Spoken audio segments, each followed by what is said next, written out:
তুমি কেন আসছো এখানে? আরে ভাই 1 মাস পর গোসল করতে আসছি। লবণ পানিগুলো সেই অস্থির। ওয়াও, তুমি তাহলে 1 মাস গোসল করো নাই? 1 মাস পর ভাই কেন গোসল 1 মাস করো নাই কেন? প্রচুর গরম, গোসল করতে পারি না কারণ আমাদের যে রুমে থাকি ওই রুমের পানিগুলো অনেক বেশি গরম, মানে আগুনের থেকেও পানি গরম বেশি। তাই নাকি? Yes sir. মামা আমি তো 2 মাস ধরে গোসল দেয়নি, সবসময় মরুভূমিতে ছিলাম।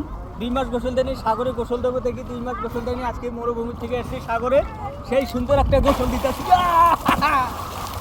নজিবের কি অবস্থা? 39 দিন ধরে গোসল করিনি, আরো যে জ্বর। আমি তো জ্ঞান দিব। আমার পিছনে দেখতে পাচ্ছেন বাপ্পি 1 মাস গোসল করে, নজিব 39 দিন গোসল করে না। আমার মামা, এই যে মামা মরুভূমিতে থাকে টানা 2 মাস গোসল করে না।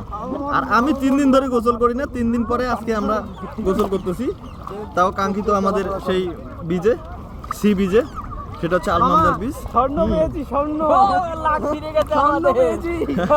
দেখি অনেক এনজয় করলাম কাদের পাকে আসে, আমরা অনেক এনজয় করলাম। টাইম আপ টাইম আপ কার টাইম? না টাইম আপ, চলো আরে না এখান থেকে